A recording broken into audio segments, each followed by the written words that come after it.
All right, so it's still January 2020, man. And you know what I want to talk about today? I think we should, since it's a timely topic, talk about New Year's resolutions and goals at large. Yeah, Before we definitely. jump in, what's your opinion on New Year's resolutions? Are you a lover or are you a hater? I'm a big lover. I'm a big Hmm. lover about having the New Year's goals. But I'm also not someone that's like, you need to wait. Like when I was making my New Year's goals this year, like a little like before New Year's Eve, like around Christmas, like one of my first ones was to solve a Rubik's Cube. And like I wasn't gonna wait until the first, so I instantly started looking up. So it's like, yeah, I'm a big advocate for like having those, but then again, I'm also an advocate for doing the goal as soon as you start it. But it's Yeah. awesome to have like this time of the year. It's like, all right, now I have this opportunity to set this big goal for the entire year, and then you break it down until to where you think you can accomplish it to get to that like, holy shit, I actually did this in 1 year. Yeah, I totally agree with that. I think there's probably a lot of haters out there, but I like it as a reset. I agree with you. It's always a good time to start a goal. If it's June, 2020 this year, don't wait until January of 2021 to start something that you Yeah. want. But I love it as kind of like a fresh restart and the opportunity to reflect on the previous year and really think about what I want to accomplish in the year ahead. I mean, at times I struggle with the whole I'll start that on Monday or I'll start that Mm, at the start of next month or I'll start that at the start of next year. And I'm yeah. really trying to break that habit a lot, but at the same point in time, if that's how it gets you on a potential path to get something done, I'm 100% for it. What was your process this year of coming up with your 2020 goals? So I followed you and I saw that how you did a couple subcategories, and like I'm someone who I spread myself across the board a lot as well. So I focused on like the two biggest things for me. My first one was the fitness aspect, like everything fitness, like health, nutrition, learning everything about that is big. So my first one was just like a fitness category, and then the second one, of course, was my mental category because you can never not have a stronger mind. Hmm. So those were like the two things. So then I picked things within that I felt were like, holy cow, like if you do this, this will be like baller. Like, Hmm. so for one of my fitness, two of my fitness ones, one is to run two marathons. I've never even ran a half marathon. But again, this comes from like the David Goggins in me that it's like, I want to put myself so uncomfortable. I want to see if I can like get to that point in my mind of like failing and then pushing through it. And now I can reflect on that forever going forward. So, like, setting this as two marathons without ever running one before or a half, like I'm definitely going to do like some light training, but Hmm. that was like one big one. And then another one was to get my personal training certificate and nutrition certificate through NASM. And like that's just learning like about nutrition, learning everything, the breakdowns of like the muscles, fiber tissues, what I'm actually needs to be put in, how to actually properly work out. Because I've worked out for like 8 years through sports, but we all think our bro science of how to work out is that. So then those are two big things. And it's like I accomplished those, like, holy shit, like I did that in 2020. And then Yeah. going into my mental one, I read my first book ever, not ever, but I read my first book in years last year, Yeah. and it felt Probably amazing. pre-college, your first book since Yeah, pre-college, I would guess. yeah, Yeah. exactly. That wasn't like a required textbook. Mm. And I gained so much knowledge and like I gained the attraction to want to read. So for this year, I'm getting my goal is to finish 10 books, Mm. which I'm pretty confident about. But I think it's just like finding those are my two biggest connectors, are like my fitness life and my mental health are two of my biggest things. So whatever you have like the best connection to, whether it just be like food, it could be scrapbooking, it could be I'm not too sure. It could be anything that your heart pulls you to. Yeah, I'm kind of the same way as you. I bucket it as well. I keep a master Google Doc that I just list ideas out of different things that attract me. And just throughout the years, I'm not or throughout the year, I'm not always trying to. Sometimes I come up with something that I'd like to do, maybe a year, 2 years, 5 years down the road, and maybe not something right at that time. There's a time and place I think to go and tackle and put energy into different goals, but I focus pretty much on 8 pillars: career, finance, physical activity, health and nutrition, learning, joy and adventure, friends and family, and then your intimate relationship. And I usually have one goal that I'm actively pursuing in each one of those areas, really trying to move each one of those areas forward. Um, So, for example, like a physical activity goal for me this year is to run 1,000 miles. Last year, I got back into running in May, and I clocked about 350, 400 miles total from May to the end of the year.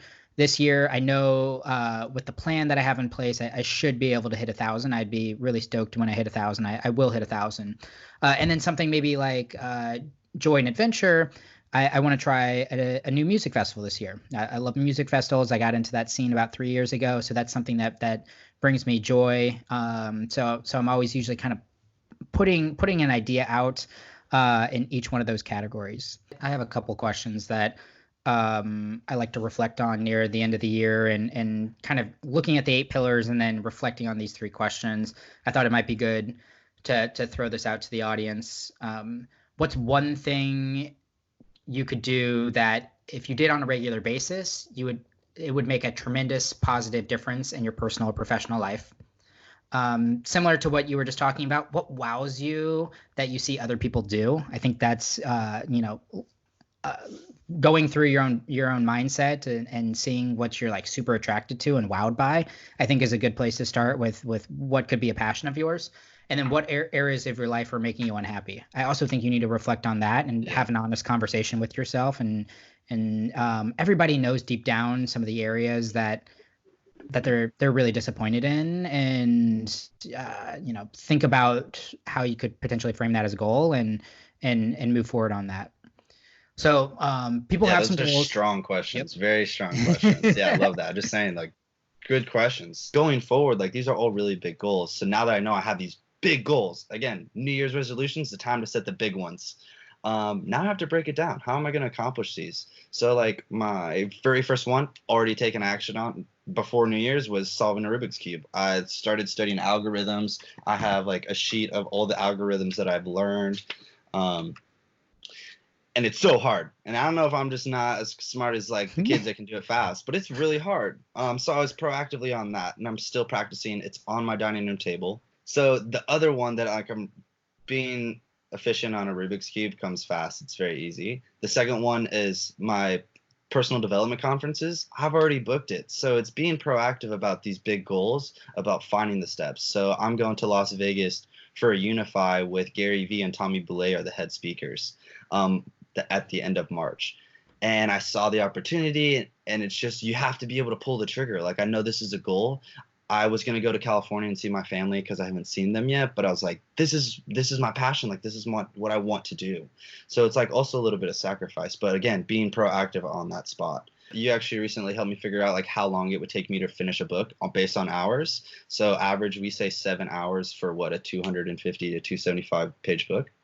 So 7 hours over 2 weeks. If I just put 30 minutes every day, then I'm already like I'm over 5 hours.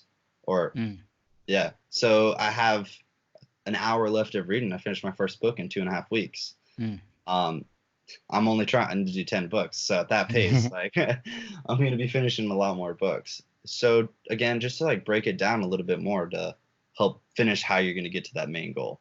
First step, I think you even glossed over it a little bit, writing your goals down. There's tons of research out there that shows write your goals down, and write your goals down, and you have like a 70% more likely chance of accomplishing that goal.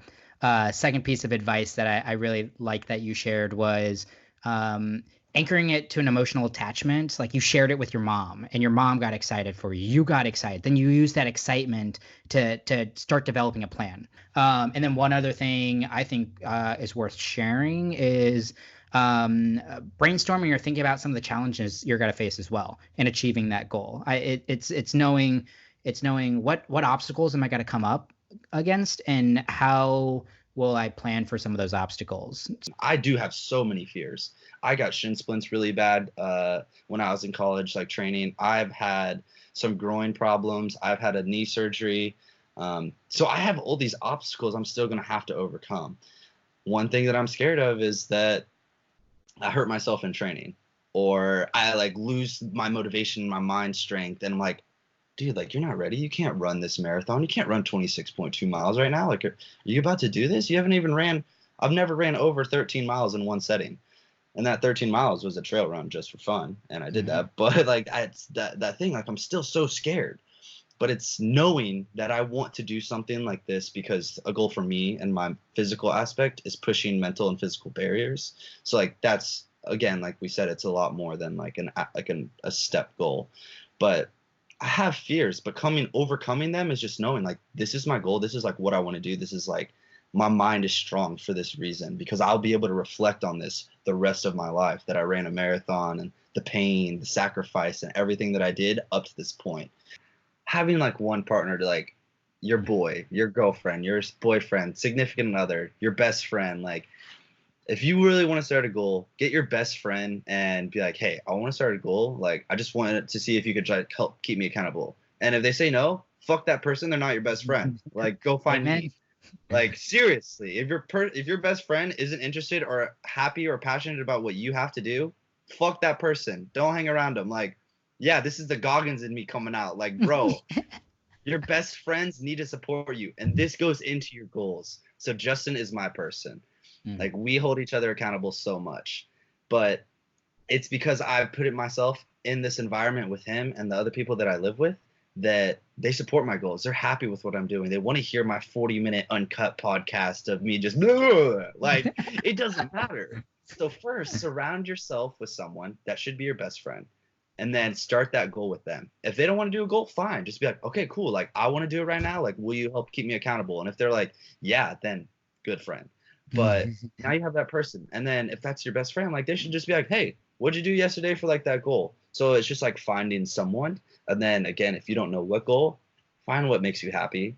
And then whatever that is that makes you happy, you can do something around that and set a goal around that. So again, like having another friend reverse engineer your big goal, that helps a lot with like starting a new goal. If you don't know how to do it, like you're not confident with it, it's uncomfortable. Like you're doing something you're uncomfortable with. Good, you're fucking growing. If you're not uncomfortable, you're not growing. Amen. You're not growing, not moving fucking forward. Like, so those are like my two big things. I want to hear what are your two biggest things, and I know that you have like the 8 pillars and stuff, but like two biggest things on a personal level. One, setting the goal, and then two, how you self-reward yourself. And I know that's a hard question for you. Yeah, I'll start with a plug here too. Last year I wrote a blog series about accomplishing your goals, and I put together a framework called the ADVANCE framework, where each letter of the word advance stands for a tip or something that I do that helps me accomplish my goal. So for example, the very first A starts for allow yourself to start small.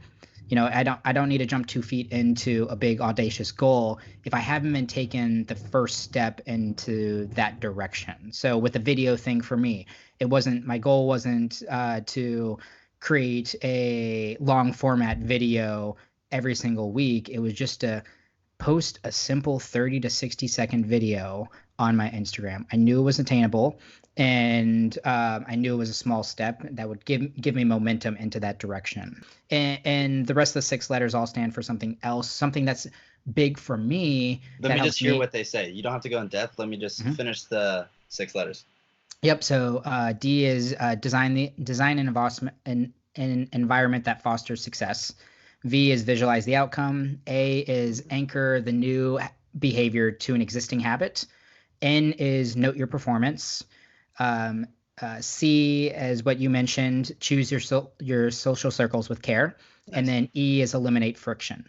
So the big one for me that I always usually focus on whenever I'm trying to tackle a new goal is designing the environment that fosters success. I'm somebody that if I know I want to run every single morning, so I wear my running clothes to bed. My shoes, my socks, my AirPods, and my water bottle are all sitting right next to my bed. Nice. So whenever I wake up, there's not a lot of decisions between me and running in between that way. It's the little tips and tricks just like that. You're life hacking your goals. Like awesome. Yep. Same with food for me. I know eating well is important to me. So I'm big on the meal prep. I put things that are good for me in the front of my fridge or the front of my pantries. And if I have bad food, I might have candy. I leave a candy bowl at my house because When my girlfriend Gabby comes, she needs some candy. She hates my diet. But I know if I leave some candy in my pantry and I have to see that every single day, I have to fight the decision in my head to eat a piece of candy. So I have the candy bowl and it's up on my highest shelf in my room, away from ever seeing it. I have to pull open a drawer, and look up to see that candy there. I don't want to. Awesome. I don't want to create more. I don't. You got to battle yourself, your brain all the time. Like help yourself out. And designing that kind of environment to really help you succeed on your goal is an important thing that I always look through. Same thing on my learning goal right now. I'd like to learn guitar at some point in time, and I have a continuous reminder because I have a guitar that's sitting on a guitar stand right in the middle of my room. So every single day when I walk into my door, the first thing I typically look at is that guitar there, and I say, I'm going to pick that up. I'm going to pick that up. Versus if I threw that into my closet, I'd probably forget about it. So that's definitely something I think about. We talked a little bit about failure, and failure is really just a yardstick that you are making progress on your goals. But on the flip side, there's success too. Obviously, we want to accomplish our goals. We want to reach our goals. And I think you should allow yourself to bask in some of the success if you do reach a goal. If your goal is to run 2 marathons this year, you should throw yourself a little party or whatever way that gets you excited about accomplishing your goals after you run your first marathon, and definitely after you run your second marathon. Yeah. If you predetermined that what success looks like running or working out 3 times a week, then you should tie a reward to it as well. If I run 3 times a week, then I will fill in the blank. Maybe it's walk down to my favorite coffee shop and get my coffee on Sunday morning, or have a piece of candy from the candy bowl. Whatever. You predetermine define what success looks like, and then predetermine what that reward looks like if you hit that success. Because I think, if you know a little bit about neuroscience and dopamine, it's important to reinforce good behavior. This is my last line that I'm going to say. Goal setting is the first step to creating the you that you've envisioned. Again, just go to your heart. You know what you want to do. So you setting that goal is the first step to actually doing what you want to be and who you want to be. Amen. I think we've shared a lot of advice, but ultimately it's pretty simple. Just freaking commit. Like, decide what you want and commit to getting it. I really share 2 things. It's all about persistence. Whenever you come up against obstacles, you make a commitment with yourself that you will find a way to overcome those obstacles. And then consistency. It's every day showing up and getting after that goal. If you have persistence and consistency, you're gonna accomplish any goal that you want. You are. Find a partner and get after it together. And use an accountability mirror. Yeah. Put your goals up there. Yeah. Put your goals up. Teeth. Look at yourself every day. See if you made any progress on those goals. And if you're not making progress, look yourself in the eye and decide if this is the life that you're okay with living. I love it. Use the pillars. Find what your goal is, and then let's do it, guys. Let's get it together. Yes, love it. Awesome, man. Well, thanks for sharing your wisdom today, and hopefully we make this more of a routine that we just have these casual conversations, bro. Yeah, dude, definitely. I'm really looking forward to it. I love collaborating with you. Awesome. Later. See you, dude.